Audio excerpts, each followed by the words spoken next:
It says explore a career in the world of sports, but I think what I hope to do over the next 45 minutes is convey to all of you that no matter what your career choices, I'm presuming that a lot of you out there may be interested in a career in sports. It didn't specifically be cricket commentary. It could be sports presentation, anchoring. It could just be, part of a sports franchise in marketing. That's a huge field these days. Or it could be something purely related to just being a public speaker. And I think that there's so many spin-offs that we have nowadays that I think you can benefit from. So I'm going to go straight and start talking about my journey. And I think through that, you may be able to get an idea that no matter how far you've come, it's never too late to sort of try and go off the beaten track and see where life might take you. So I've got a few slides, and I'm sure you've seen a million slide presentations which are full of graphs, full of lots of fundas, quotes, this, that, and the other. For me, I've just kept them very simple. I've used a few photographs from my own journey and tried to give you some cues as to what I'd like to talk about.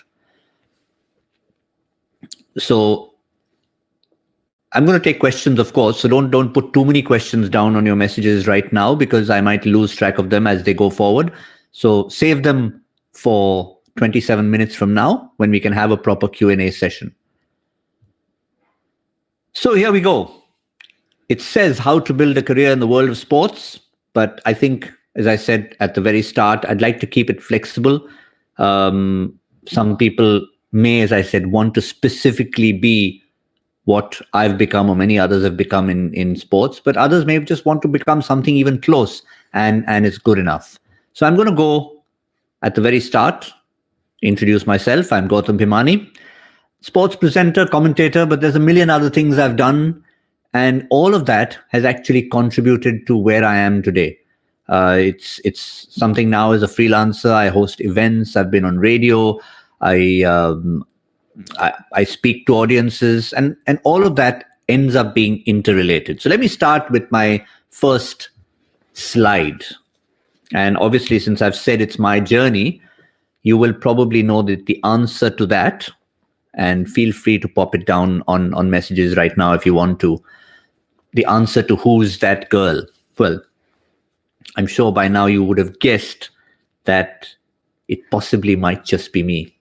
Yeah. Well, it was and is. And that was, there's somebody going, yeah, we love that. We love that emoji. Haven't figured it out yet? Yeah, that's very much me. Not sure if you can tell the resemblance or not, but there's a reason why I've put that up. Because the first time, it's a play that I've done in school, and that was my first major school play. We did 9 shows of it, Ali Baba and the 40 Thieves, and many, many years ago. And as you can see, I'm playing a girl. But what it did was something that lasted even today. When I went for my first interview, a proper interview to get into television, the guy who was interviewing me, he knew nothing about me, nothing about my background. And he said, we're planning to send you out on live television. Do you think you can do it? And my first answer was yes. And he thought I was being maybe a little bit arrogant. And he asked me, he said, most people are hesitant. They say, no, sir, actually, we are not ready for it yet. We'd like you to coach us. We'd like you to train us. We'd like some formal training. And then maybe we can have the guts to go be on camera. But he asked me, he said, okay, fine. I asked you that question. You said yes after asking me 10 other questions. And how did you have the guts to say yes? And my only rationale to that was 20 years of doing theater. That was my only answer. And I said, if you've done theater in any way, shape, or form, it doesn't have to be a lead role. It could be anything involved in the world of theater. It prepares you for life in ways that nothing else can. So even today, if you have an opportunity to get on stage, it's the easiest way to prepare yourself for any sort of life in public speaking. It doesn't have to be sport. It could be in the corporate world where you join a bank and you're making a presentation. That itself you will prepare for. And of course, when it comes to sport, when it comes to television, radio, being present to anchor something, it's a huge preparation. So that stood me in huge stead when I continue to do theater whenever I get a chance, even nowadays. And I think that stage fright that you get is something that completely gets eradicated. You stand in front of 500 people. In that case, it was 500 people that included parents, friends, sometimes siblings who are going to make you nervous, and you get your stage fright released. So years later, when you're either speaking into a microphone on radio, standing in front of a live audience, or even looking into a camera, when you know there's 10 lakh people who are watching you live, you forget all about that. You see the red light and you're good to go. And I think theater does a lot to keep you going. I'll give you a quick example before I move on to my next slide. A couple of friends of mine, one is Gaurav Kapoor, who you will have seen on air, and Cyrus Sahukar, not Cyrus Brocha, Cyrus Sahukar. Both of them started their public careers, in a sense, in theater. And guess what? They didn't have the opportunity to do what I did, play a lead role in a play. They were playing a door and a window. They played a door and a window where they had to just stand like that for the entire play, because a friend of them said, listen, we need a door and a window. Would you help me out? And next thing, it was just being on stage. It was just looking at people out there and saying, okay, I can stand in front of so many people and stand and become a door and a window. They didn't say a word. But it was a small thing like that, an opportunity to say that, okay, next time I can actually have a speaking part, but you never know where it's going to take you. Yep, you've used the word you never know, and that is exactly my next slide. So fast forward to having done theater, went into advertising, did a bit of radio. I started as an RJ. All that was fantastic. Radio is a fantastic medium. Then came a quiz one fine day and this is another lesson for all of you to learn. I'm a huge quiz fanatic. I host quizzes. I take part in quizzes. So many years ago, I took part in a brand equity national level quiz, 500 corporate institutions from across the country, many of whom were previous champions, 80% approximately MBAs. I was not one, and I felt intimidated.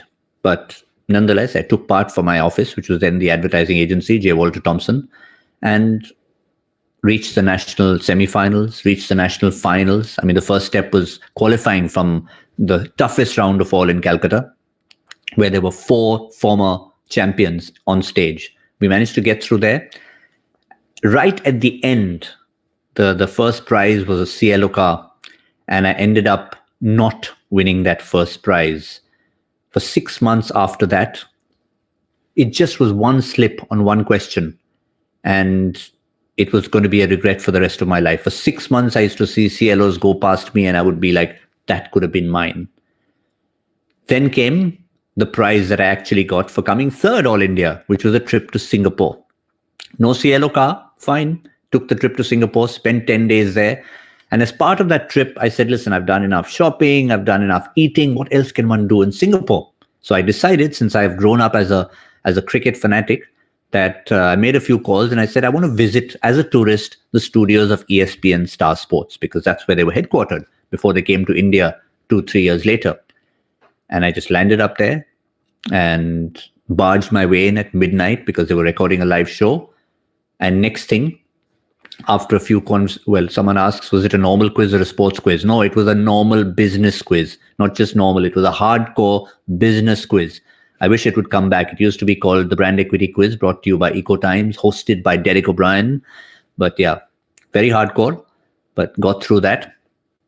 And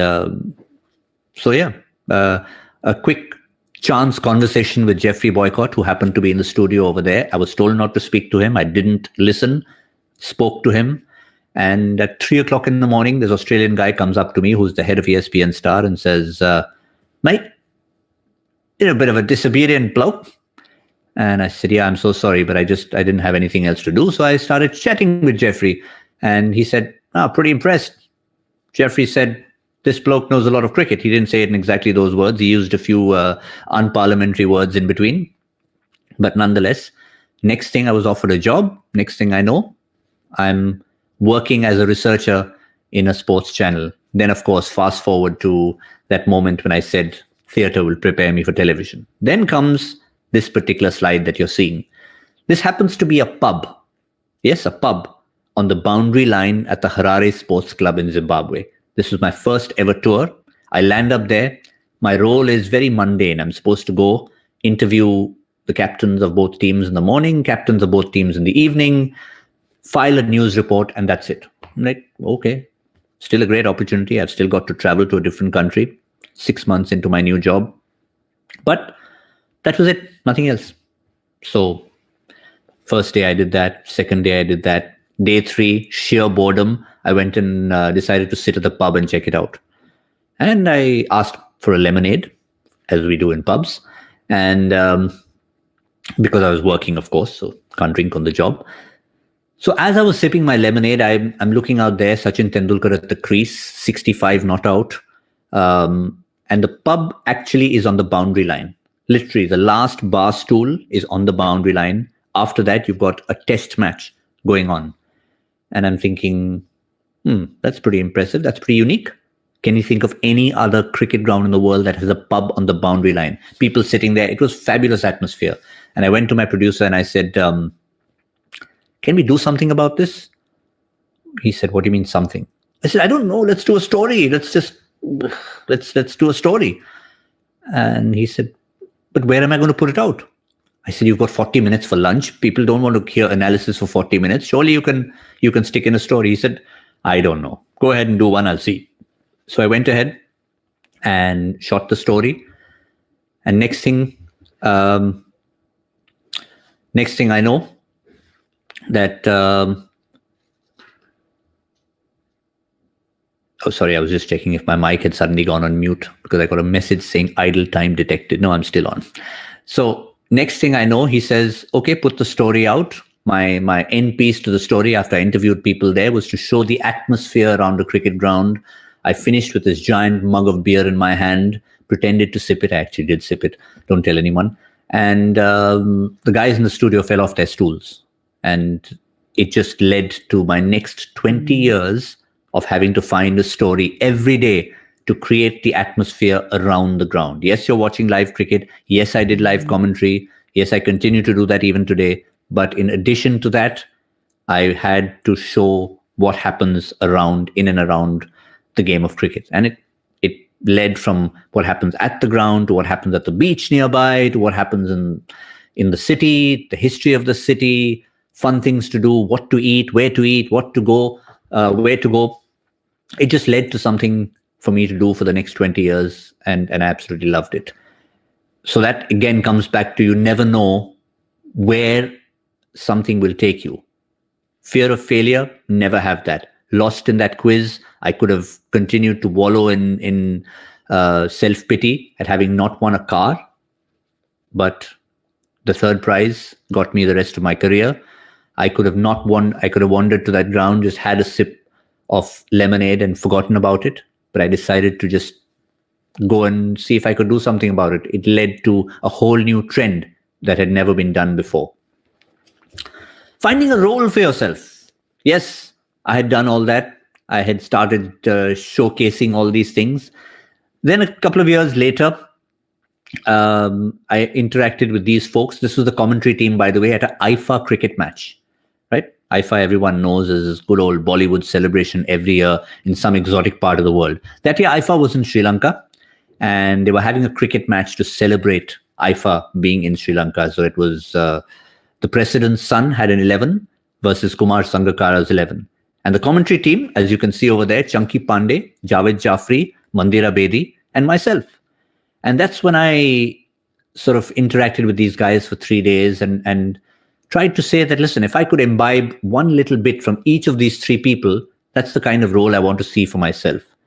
I can't be as glamorous as Mandira, but I certainly can be flamboyant and colorful. And as you can see from my shirts, that's kind of what I do. Just evolved from there. Javed Jaffrey, his ability, his humor, something I've always had, but I said there is a place for it, even in sport. There is a place for it in life in general. So why not imbibe that? And of course, the Bollywood touch from Chunky Pandey. A little bit of theater took me back to those days. Nothing wrong with being a little theatrical when you're presenting for anything in life, be it sport or anything else. So There came those three people, found a little bit of everyone, try and feed off people you work with or are talking to, and that's where you can be. Very important. It's one thing to have others around you. There's Mandira, there's Javed Jafri, there's Chunky Pandey. The difference is I didn't try to be them. I tried to imbibe characteristics from them, right? It's very easy to say, oh, boss, why don't you be like them? Somebody the other day on a show, I was hosting a show with Virender Sehwag and a reference to Ranveer Singh came out. And he jokingly said, Yaar, how old is Ranveer Singh? And he looked at me on air on the show and said, you know what?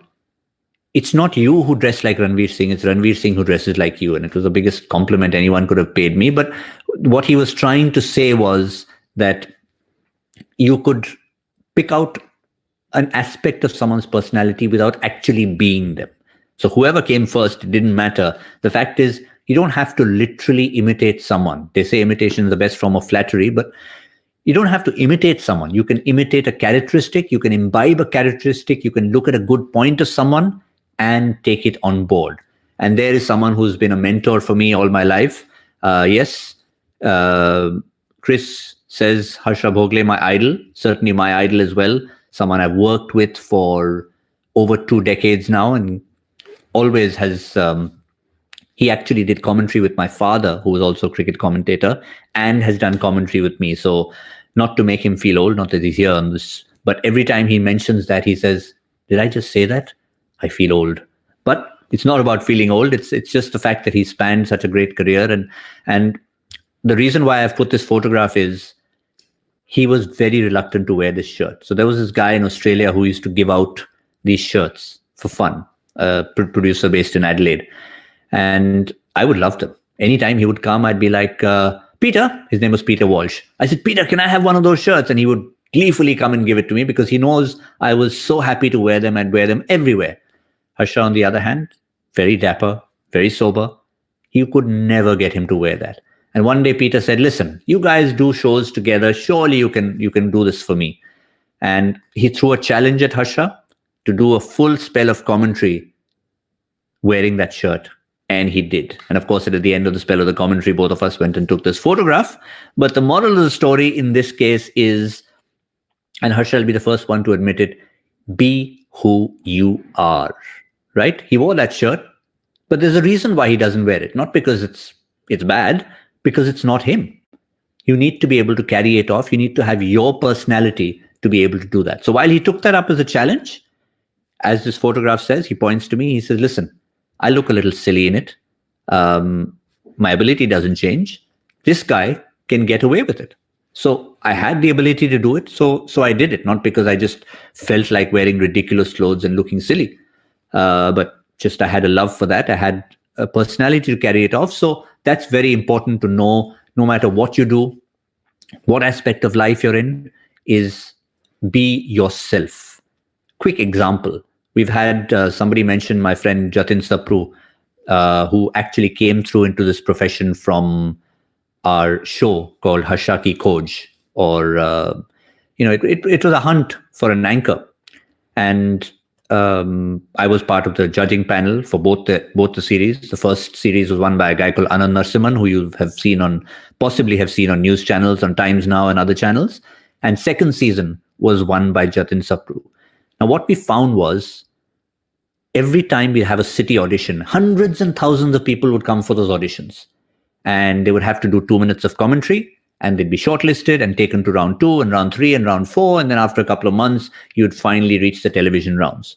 The fact is, there were a lot of people with great talent, but the one mistake they would make is, you'd be like, okay, hi, how are you? What's your name? Hi, sir, my name is Rahul. I come from Kanpur. Okay. Rahul, you want to give us a little spell of commentary? And he would start. And the moment the red light would come on, he'd be like, right, folks, welcome to Melbourne Cricket Ground. And myself, Rahul, and I want to bring you the test match between India and Australia. And I'm like, एक second, रुको यार, क्या बोल रहे हो?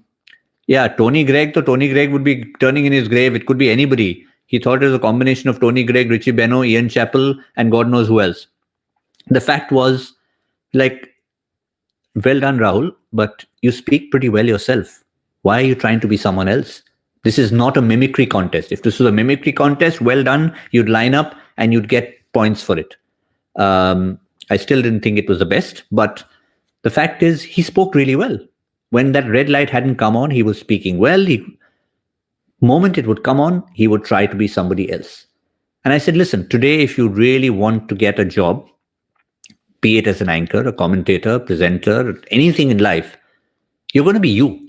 It's going to be you walking into that room. As I said, you could be in a bank, you could be in a corporate institution. It's you who's making that presentation. It's not somebody else. You don't have to pretend to be the head of HDFC Bank. You don't have to be Tony Gregg. You don't have to be somebody else. Be who you are. And there were so many people who just didn't listen and they got eliminated in the first round. The guys who made it through till the end were people who brought out their own personality, whatever that personality might be. So another huge, huge lesson to remember. This is something I've learned over the years.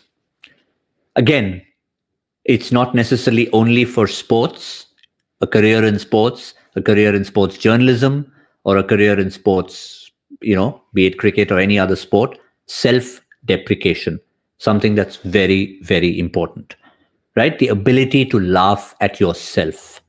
It's one thing to crack a joke. It's one thing to laugh at someone else's expense. But what really makes you a bigger person is when you can laugh at yourself. And the more you are someone who has a bit of humor to them, the more you need to be able to have that humor pointed at you. And this is one time I remember this is a prank that was played on me. And a lot of people would have not taken it very well. But from that day, I learned a lot about being able to take it and take the joke on yourself. So here I was in New Zealand in a Maori village, wearing a Maori grass skirt. And as you can see, my legs, and I'm happy to admit, are not exactly legs of a sumo wrestler. So those slender two legs were sticking out of the Maori skirt. And I did my piece to camera, which was the final end of my story that I was doing. Little did I know that the great Mr. Gavaskar was lurking around, and he's a prankster. He is the biggest prankster on earth. And I had no idea. My cameraman knew, my producer knew. So I finished my piece. I said, here we are, and this is where they do the haka and the Maori warriors, and it's goodbye from here. And as I finished, the guy hadn't stopped. We always pause when we finish a piece on television. And my cameraman, I could see the red light still on.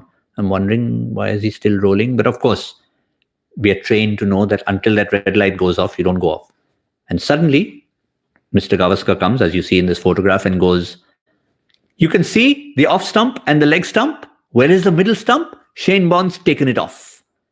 Now, just a history for those who happen to be trivia freaks. That was a series in New Zealand where India was not doing very well, a little bit like our 36 all out we had not too long ago. And Shane Bond was basically putting India in a rather sorry state. So the whole talk of the town was India not being able to handle pace on that particular tour. But the joke here was, well, these are the two stumps. Where's the middle stump? Shane Bond's knocked it off. Now, it was a laugh for everyone. There are people who would be like, ye kya mujhe insult karke chala gaya? But it was funny. People liked it. I was more than happy to have the great Sunil Gavaskar say that to me. But the whole point was, at any point in life, you should be able to tell yourself, even if you fumble. Another big thing about public speaking, you might be talking and you'll say, India got independence in the year 1945. And you realize, okay, you made a mistake. It's 47. So there are two ways to deal with it. One is, I'm so sorry, 1947. Now, you don't need to apologize. What you need to be is, did I just say 1945? I mean, what was I thinking? Which country am I talking about? There is an island in the South Pacific that got independence in 1945. Very pretty place, but we got it in 47. So there you go. So it's okay. It's okay to poke fun at yourself and say, how silly of me. I didn't even get that at the moment, rather than fumbling and needing to apologize. So again, I keep reiterating that these are lessons you can learn no matter which branch or what aspect of a career you might want to advance yourself into. But yes, a lot of it has to do with life in sport. Take on stiff challenges. Never be afraid to do something You never know where it's going to take you. There's always a little bit of pain you need to endure. Sometimes the pain can be metaphorical, sometimes it can be real. This was one occasion where I took panga with one of the greatest ever to walk the earth as far as cricket is concerned, Wasim Akram. We were basically playing fantasy cricket. And for those of you who know that, it's all about getting on a laptop and picking your team. The other person picks his team. Whoever has more points wins. And me, of course, being a good fantasy geek, I used to always beat all these cricketers who were playing. One fine day, I went up to the great Wasim Akram and I said, listen, we need to do a little piece because I'm beating you by 100 points. He got very upset.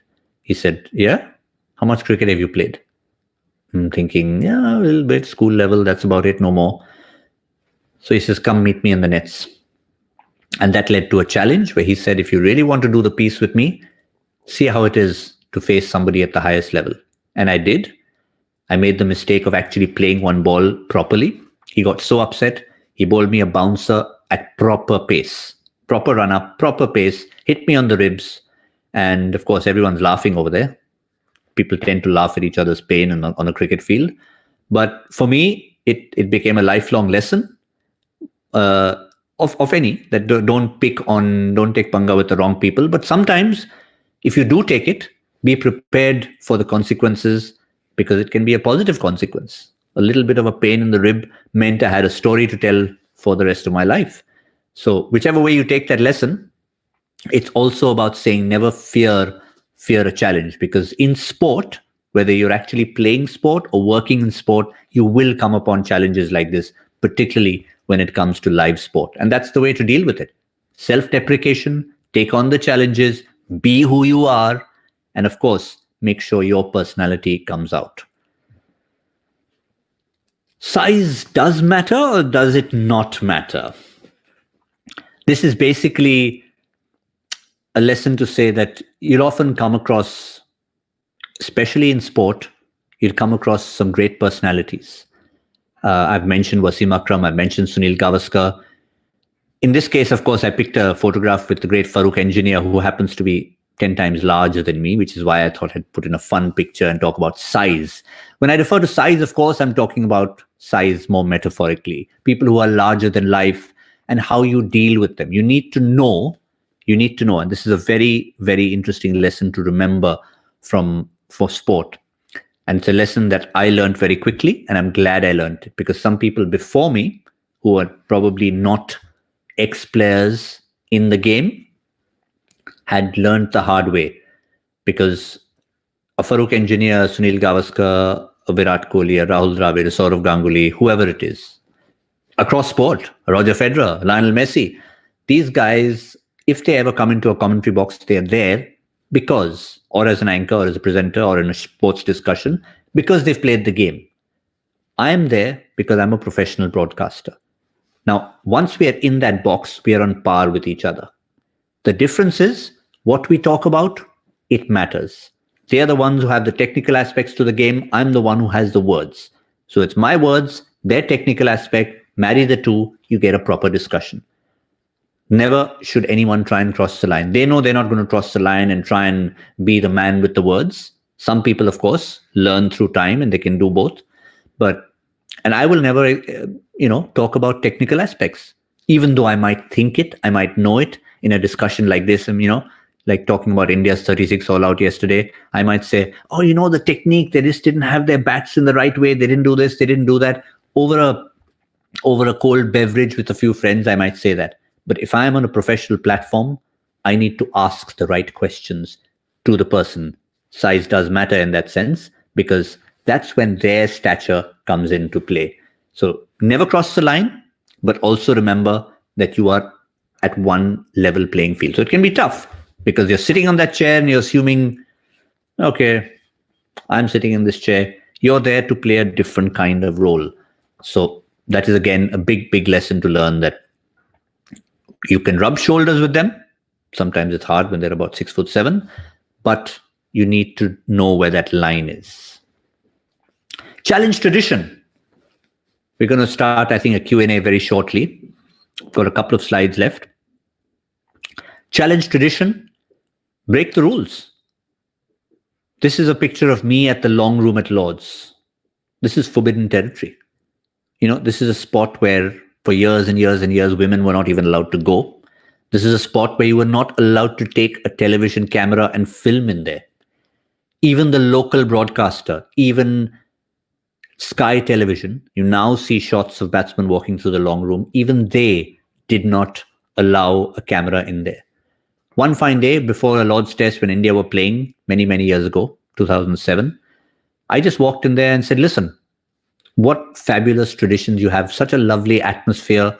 I managed to find a way just to say, I'd like to do a story there. They allowed me to do it. And once we had broken the shackles, as it were, next thing you knew, the local broadcaster was also putting a camera in there and seeing batsmen walk out live. So wherever you go, whatever it is, whatever the sport, it's okay to try and break a few rules when they need to be broken. So places like that, go ahead and break the rules. It's important. Have the guts to break the rules without obviously going back to the earlier rules of stepping over the line. My penultimate slide, I think it's my penultimate slide, 3 to go. Basically, this one says, big boys play at night. This is a slogan that came from cricket in the 1970s when Kerry Packer started a precursor to what we see in the IPL today. The reason why I've put this picture is this is from a CEO's cricket tournament. And for a lot of people, a lot of people within us who are intrinsically sports people seem to think that if we were to move into sports presenting, sports anchoring, sports management, marketing, or anything to do with it, we lose out on actually playing on the field. But hey, there's only 11 people who can get selected to play for India, maybe a few more if you're talking about IPL franchises. Never fear. If you were good enough to play for your state even, but now you've moved to a corporate job, or if you think you were playing at school and you were really good, but you couldn't make it any further, doesn't matter. You can still enter sport in some way, shape or form. And a day will come when you can get together. And other than me, every other person in the photograph is a corporate CEO. There's a CEO of Puma, the CEO of Times of India. The CEO of an advertising agency in the black shirt right behind me. These are CEOs getting together, knowing that at some point in life you can still get back on the field of play and not feel that you've been too far removed from it. So never fear that. You'll never miss out on the action. Change the game. The final message. Yes, for all of you who might think or may have seen me on television or heard me for many, many years, cricket is not the only sport that I've been part of. You need to be flexible, especially in 2020 with the way things have happened. You never know where life takes you. So always be flexible. I've covered Formula One, golf, tennis, and the photographs that you're seeing here are from the Euro 2008 tournament, which I covered from start to finish in Switzerland. And even, as you can see, bumped into Yuvraj Singh, who had turned out to present a Player of the Match award to one of the players in one of the matches. So if Youve could land up there, so could you. Be flexible. Change the game when it's possible to change the game. So for those of you thinking, is it only cricket? No, there is life outside cricket. There is life in and around every kind of sport. And there are so many sports around there. So the sky is the limit. And my final slide, yes, it's all worth it in the end when you can get an award from it. And the reason I've put this particular picture to finish with is because it was kind of an unusual award, because it was actually an award given for bravery. Most of the other awardees were people in broadcast, in journalism, who had got awards for, being out there in Kargil and being on a war front, covering stories about poverty. And here I felt a little inadequate that I was getting an award on the same platform. But the reason they were giving it to me was for 7 years of being brave enough to cover cricket in a way that nobody had done before, with all the stories, with all the offbeat stories. And that was it. Here I was feeling bad about it, but it's all worth it in the end if you follow all those little steps that I talked about. You don't have to be me. You have to be yourself and be the best that you can be, which could be absolutely anything. Invent a new way. Change the rules. Be yourself.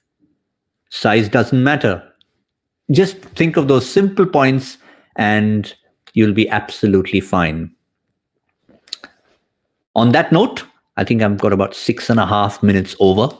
At one time, I was wondering where I would be, and I can already see a question coming in from Chris saying, any degree or qualification required for being in your profession? Well, I think if you got the gist of what I was saying, the big answer is no. There is absolutely no specific degree or qualification required, because there is nothing like hands-on experience. Yes, of course, which is not to say don't study, get your basic degree. It could be in anything. Doesn't mean that you're a MA in English, so that means you'll speak good English. Has no connection whatsoever. If that's your interest, go ahead and do that. You could be an MA in economics. Harsha was from IIM Ahmedabad, not knowing what he was going to do. There are people who've got chemistry degrees. There are people who play the game of cricket who have got management degrees. Rahul Tripathi, a player who played for the IPL, is a mathematics graduate. Yep, he's a mathematics graduate. Another young man who played for India who is now captain of the US, by the way, a guy called Saurabh Netravalkar. He's a computer science. He's got a master's in computer science, but he's playing cricket at the very highest level. So the answer is a simple no. Get your degree. Yes, there are many courses now that come up in being able to hone your skills. But as you've seen, it's more important to hone life skills and adapt them to sport rather than only hankering after a specific kind of degree. Still keeping an eye. How to improve communication skills other than theatre? It seems there's only one person asking all the questions. Come on. I want more of you to ask the questions. It's a good question. Theatre is, of course, one of them. And I know not everybody has the opportunity to be part of it. But it is the best way is to stand in front of a mirror. And now that we have devices, we have good mobile phones, we have iPads, we have laptops. Not everybody had that in a previous generation. The best way to improve communication skills is record yourself, play it back and see how stupid you look. Simple as that. Honestly. I mean, even the best communicator who thinks that they may be a great communicator would need to look at themselves. And other than the mirror, the only way to do that is to record yourself, see how it goes, and you can improve that. Simple as that. Handball national player. Mera career aage kya karu? Well, any sport. If you're a handball national player, well, I'm sure that there'd be a situation where sports related to it. It could be volleyball. It could be many others. Maybe handball itself has not got the recognition that it has. Maybe one day it will. Who thought 2 years ago that you'd have a volleyball league which would be as lucrative as a cricket league or a badminton league or a tennis league? But it happened. It just took the initiative of one person to say, we can do it. And suddenly you had this. Kabaddi, great example. We've all been Kho-Kho, Kabaddi players in school. We've played marbles. We played all kinds of things. So, that's any sport. You can still have an association with that sport and get further in life. How much scope is there in ESP? Oh, now he wants recruitment. So now he wants to be recruited. Send me your CV. I wish I was still there to help you out. There's always scope. There's always scope. But the beauty is, yes, I may have been associated with one channel, but the beauty is things have changed. And I'm just going to quickly click on the timer so we can get a few minutes extra. So I'm just going to extend it by 10 minutes so we can have a few more questions thrown in. Okay, so here we go. To answer that particular question, which I'm sure is relevant to all of you, is that don't just focus on one channel, right? Maybe when I joined, that was the only option. There was a Neo Sports and there was the ESPN Star. Now you have many, many other channels. And when I say channels, it doesn't just mean television channels. You have many, many other channels to enter sport in. You could be a physiotherapist. I mean, to answer our handball national player, you could just be a physically fit person who wants to get into sports medicine. you could end up becoming the physio for the Indian team, or for any one of 10 IPL franchises, or from any one of 25 different franchises around the world. You could just be a psychologist and become a sports psychologist. So when it comes to a career in sport, while I may be a presenter, anchor, commentator, doesn't mean it's restricted to that. There are 25 different ways you can enter sport if sport happens to be your love. It's that flexibility that you have to remember. So to answer your question, don't worry about only a television channel. As I said, it could be radio, the internet. At the moment, I mean, I've not been on ESPN specifically for the last 3 years, except for from time to time for certain tournaments. I'm online on a portal called CrickBuzz, and we get 9 million views for a single show. So you can see that online is huge. Online portals are mushrooming all the time.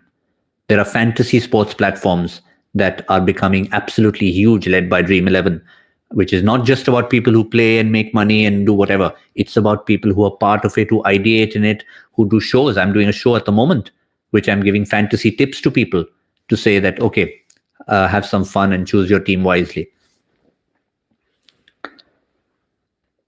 So I noticed I have extended it by a few minutes. So hopefully we can chuck in a few more questions, but doesn't matter. It was just extended for safety's sake. As in when we are done with our questions, we can absolutely wind down. For one person leading the way, as typically happens in any class, sits in the front of the class, hands up, asking all the questions, which is good. We like that. But there's still plenty of you others out there. So let's keep those questions coming.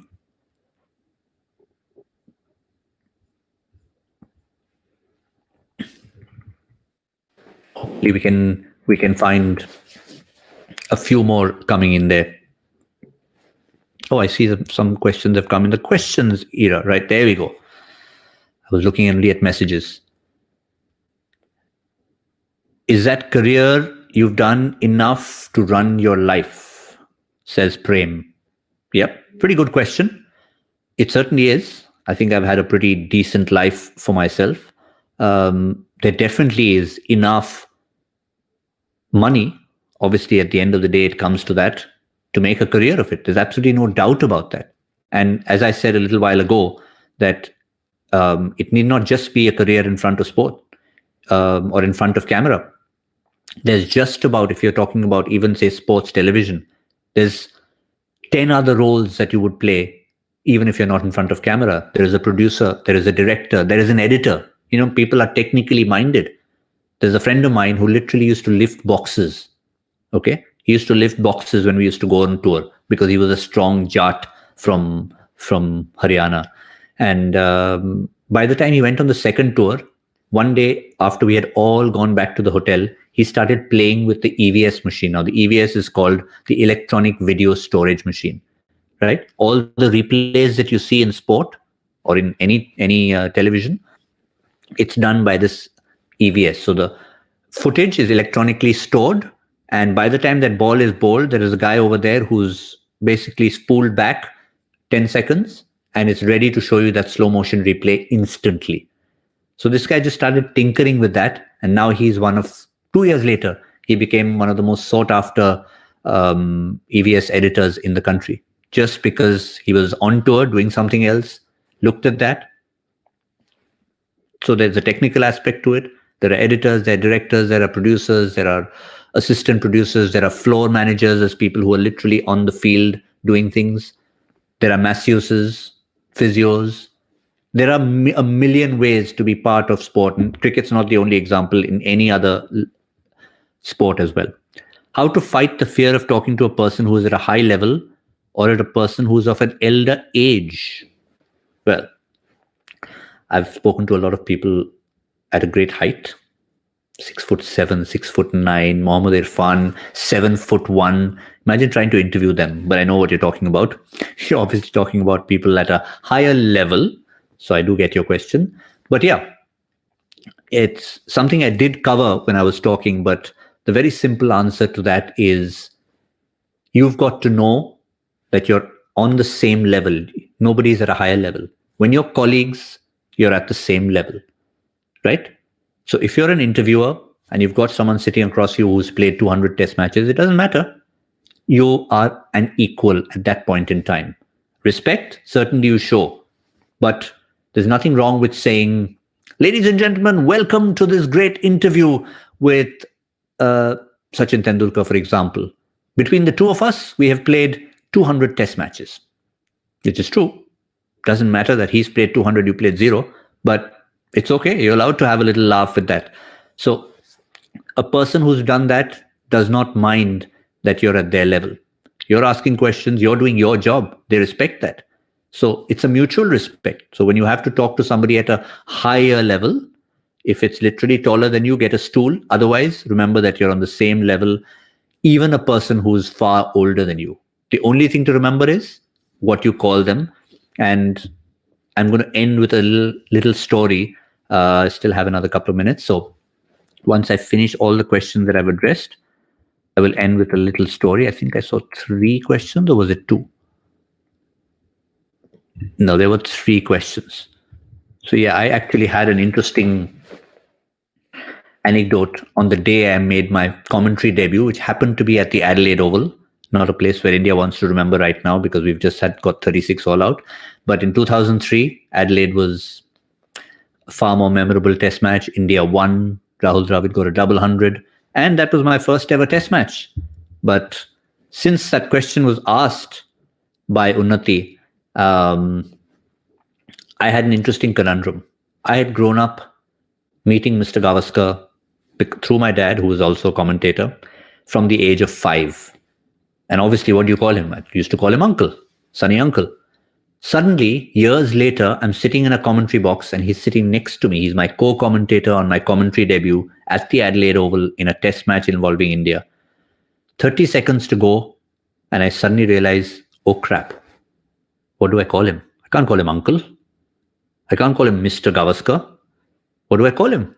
Exactly the dilemma that she was talking about. How do you deal with someone who's older than you? He's played that many more test matches, that many more, and never played a test match. So there it was. We were equals. We're both sitting on the same chair, co-commentators. He's there, I'm here, but we're still equal, and yet I need to find a way to address him. So I quickly whispered to him, 30 seconds, we came up with Sunny Bhai. He said, okay, call me Sunny Bhai, no problem. I was very happy with that. We had a full session, addressed him as Sunny Bhai. End of the day, remember the Australian gentleman, going back to the start of my presentation, who had hired me? He was there downstairs. He was the producer on tour. And I went to him for feedback, my first day of commentary ever. I said, Ray, how was it? And he said, mate, commentary was good, but I've got to say, you need to show respect. I was very, very disappointed. And I'm thinking, what did I do? And he came to me and said, listen, and he was not very good with Indian names and Indian words. So he said, do you know how many runs the bloke sitting next to you scored? 10,122? I said, yes, Ray, I'm aware of that. And he said, yet you had the gall to address him as Sunny Boy? And I thought to myself, Ray, hang on. It was not Sunny Boy. I had to explain to him the difference between Sunny Boy and Sunny Bhai. But these are things that you'll come up with in life. These are things you'll come up with in sport. These are things you'll come up with in television and in show business in general. But you take it on the chin. You explain your way out of it. And I think that should answer as to how to deal with someone who's taller in stature and even elder than you. Hopefully that answers all of your questions. We are already into overtime. I already see the timer having gone to red, which means we are counting down. Hopefully you enjoyed that session. Hopefully I could answer all your questions in terms of not just necessarily a career in sports per se, because there are many people who may want to get into TV, but not necessarily sport. People who may want to get into sport, but not necessarily TV. Many others who may have an interest in sport and television. We watch a lot of TV, but will have another technical reason to want to get into something slightly off the beaten track. The one lesson to be taken out of this is, yes, of all the slides that I've mentioned, Be yourself and never be afraid to take that stiff challenge, to take that step into the unknown, because the world is very different today than it was maybe 20 years ago. The very fact that we've got an Unacademy career quest and says break the norm, I think my presentation can also be summed up with borrowing those three words, break the norm, because there is no norm anymore. There is no norm anymore. 25 years ago, I can promise you, we wouldn't be having this presentation. You'd be talking about, you want a career? Okay, you have a master's in so-and-so, go into banking. You have a degree in this, go into this. You want to degree in history, become a teacher. Now, you could do just about anything. Break the norm, follow those rules, be yourself, and you will be a huge success. Thank you very much. I'm Gautam Bhimani. I hope you've enjoyed that session, and hopefully I'll be back with something a little bit different next time around. For now, bye-bye.